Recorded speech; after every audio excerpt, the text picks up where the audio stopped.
One of the best season 2 എന്ന് തന്നെ വിശേഷിപ്പിക്കാവുന്ന ഒന്നാണ് കേരള ക്രൈം ഫയൽ സീസൺ 2. ഇതിന്റെ സീസൺ 1 ഇതിന്റെ റിലീസ് സീസൺ 2ന്റെ റിലീസിന് തൊട്ട് തലേന്ന് കണ്ടിരുന്നു. ആൻഡ് ആ ഒരു ഫ്ലോയിൽ തന്നെ നമ്മൾ പിറ്റേ ദിവസം സീസൺ 2 കാണുമ്പോൾ കിട്ടുന്ന ഒരു കണ്ടിന്യൂറ്റിയും അല്ലെങ്കിൽ ആ ഒരു സീരീസിന്റെ നേച്ചർ ഉണ്ട്. ഒരു ഇൻവെസ്റ്റിഗേറ്റീവ് ത്രില്ലർ എന്നുള്ള രീതിയിൽ നമുക്ക് കാണുമ്പോൾ എവിടെയൊക്കെയാണോ നമ്മളെ ചിന്തിപ്പിക്കുന്നതും വളരെ സ്റ്റക്ക് ആക്കുന്നതും അല്ലെങ്കിൽ ആ ഒരു ഇൻവെസ്റ്റിഗേഷൻ പ്രൊസീജിയറിൽ കൊണ്ടുപോകുമ്പോൾ ആ സ്റ്റോറി ഇങ്ങനെ കൊണ്ടുപോയി നമ്മളും ആ ഒരു ഓഫീസേഴ്സിനെ പോലെ ഇതിനു വേണ്ടി അന്വേഷിച്ചിറങ്ങിയ ഒരു ക്യാരക്ടർ ആണെന്നുള്ള ഒരു ഇൻറ്റ്യൂഷൻ അല്ലെങ്കിൽ ആ ഒരു ഫീല് നമ്മളെ ക്രിയേറ്റ് ചെയ്യാനായിട്ട് ഇതിന്റെ ക്രിയേറ്റേഴ്സിന് സാധിച്ചു. അത് തന്നെയാണ് ഈ സീരീസിന്റെ ഏറ്റവും വലിയൊരു പോസിറ്റീവ്. കാരണം എവിടെ പോലും വളരെ ലാഗ് അടിക്കാതെ ഒന്നും തന്നെ കറക്റ്റ് ആ ഒരു റൺ ടൈമിലും അല്ലെങ്കിൽ ആ ഒരു പറഞ്ഞിട്ടുള്ള റൺ ടൈമിലൂടെ വളരെ സീരിയസ് ആയിട്ട് തന്നെ ആ ഒരു ഇൻവെസ്റ്റിഗേഷൻ ഇമ്പോർട്ടൻസ് മനസ്സിലാക്കിയിട്ടാണ് അവർ എടുത്തു വെച്ചിട്ടുള്ളത്.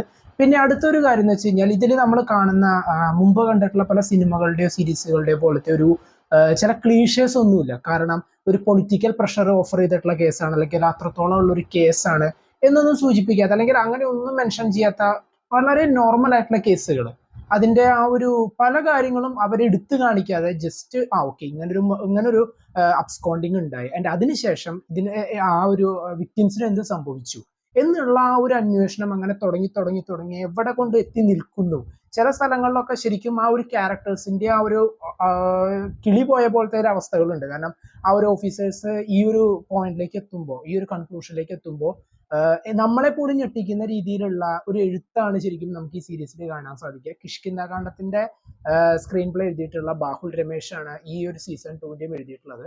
ഇതിന്റെ എൻഡിങ് തന്നെ വളരെ യുണീക്ക് ആയിരിക്കും എന്ന് മനസ്സിലൊരു തോന്നലുണ്ടായിരുന്നു. അതുപോലെ തന്നെ അവസാനിച്ചു. നമുക്ക് വളരെയധികം ഇമോഷണലി സ്ട്രക്ക് ചെയ്യുന്ന രീതിയിലുള്ള ഒരു എൻഡിങ് ആണ് ഓഫർ ചെയ്തിട്ടുള്ളത്.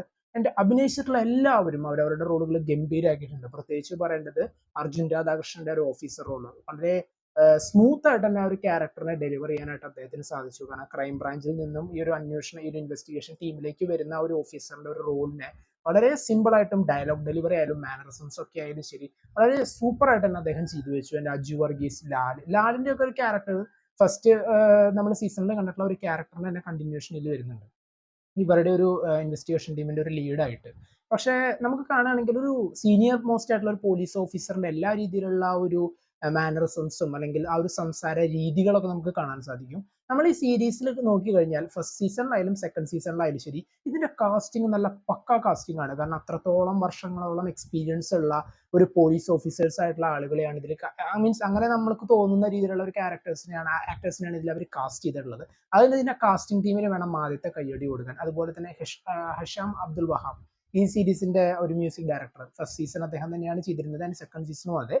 മൊത്തത്തിൽ തന്നെ അവര് എന്താണോ ഇതില് ഇട്ടിട്ടുള്ള എഫേർട്ട്, കാരണം ഈ ഒരു സീരീസിന്റെ ജോണർ മനസ്സിലാക്കിക്കൊണ്ട് നമുക്ക് എത്രത്തോളം ഒരു ഫ്രഷ് ഫീല് തരാൻ സാധിക്കുന്നു. അതേസമയം തന്നെ നമ്മൾ ഇതിൽ ഇൻവെസ്റ്റ് ചെയ്യുന്ന ടൈം, നമ്മൾ ഈ സീരീസ് കാണാൻ വേണ്ടി ഇൻവെസ്റ്റ് ചെയ്യുന്ന ഒരു ടൈമിന് ഒരു വാല്യൂ ഉണ്ട്. അത് അത്രത്തോളം വെർത്താക്കി തരുന്ന അല്ലെങ്കിൽ അതൊരു മസ്റ്റ് വാച്ച് ആയിട്ടുള്ള ഒരു കിഡിലൻ സീസൺ 2 തന്നെയാണ് Kerala crime file season 2. And മറ്റുള്ള എല്ലാ ക്യാരക്ടേഴ്സും അതുപോലെ തന്നെ ഇതിന്റെ സ്ക്രിപ്റ്റ് ഗംഭീര സ്ക്രിപ്റ്റ് ആൻഡ് ഇതിലെ പെർഫോമൻസിൽ ഒരിക്കലും മിസ് ചെയ്യാതെ നമ്മൾ പറയേണ്ട രണ്ട് പേരാണ് ഹരിശ്രീ അശോകനും ഇന്ദ്രൻസും. ഇവരുടെ രണ്ടുപേരുടെയും ആ ഒരു ക്യാരക്ടേഴ്സ് ഗംഭീരമായിട്ട് തന്നെ അവർ ചെയ്തു വെച്ചു. വളരെ കുറച്ച് സീക്വൻസുകളെ അവർ വരുന്നുള്ളൂ. ബട്ട് ഈ സീരീസ് മൊത്തം അവരെ കുറിച്ചാണ്, പക്ഷെ ചില സീക്വൻസുകൾ മാത്രമേ അവരെ കാണിക്കുന്നുള്ളൂ. അത് ഗംഭീരമായിട്ട് അവർ ചെയ്തു. പ്രത്യേകിച്ച് ഹരിശ്രീ അശോകന്റെ ഒരു റോള്, അദ്ദേഹത്തിന്റെ റീസെന്റ് ആയി ചെയ്തിട്ടുള്ള ഒരു എന്താ പറയുക പാത്ത് ബ്രേക്കിംഗ് റോൾ എന്ന് വേണമെങ്കിൽ പറയാം. നല്ല ഗംഭീരമായിട്ട് തന്നെ ചെയ്തു വെച്ചു. എന്തായാലും നിങ്ങൾ മസ്റ്റ് ആയിട്ട് കാണാം. 6 എപ്പിസോഡ്സേ ഉള്ളൂ. ഈ ഒരു 6 എപ്പിസോഡ്സും മറ്റേ കഴിയുന്ന ടൈം നമ്മൾ അറിയില്ല. കാരണം അത്രയും ആ ഒരു കണ്ടിന്യൂറ്റിയും അല്ലെങ്കിൽ ഒരു ലാഗും ഇല്ലാതെ വേറെ സൈഡ് ലൈൻ സ്റ്റോറിയിലേക്ക് അധികം ഒന്നും പോവാതെ എന്താണോ അവർക്ക് തരാനുള്ളത്, മീൻസ് എന്താണോ അവർക്ക് ഓഫർ ചെയ്യാനുള്ളത്, ഓക്കെ നമ്മൾ വിചാരിക്കും ഒരു പോലെത്തുമ്പോൾ ഓക്കെ ഇനി ഇങ്ങനെ ഉണ്ടാവുന്നു, പക്ഷെ അവിടെ അങ്ങനെ ഒന്നും സംഭവിക്കാതെ അതിനെ മറ്റൊരു രീതിയിലേക്ക് തിരിച്ചുവിട്ടു. എന്തുകൊണ്ട് മോളിവുഡ് നല്ല ഡിഫറെന്റ് കണ്ടന്റ്സ് അല്ലെങ്കിൽ യൂണീക്ക് ആയിട്ടുള്ള കണ്ടന്റ്സ് ഓഫർ ചെയ്യുന്നതിനുള്ള ഏറ്റവും വലിയ ലേറ്റസ്റ്റ് എക്സാമ്പിൾ ആണ് കേരള ക്രൈം ഫയൽ സീസൺ 2.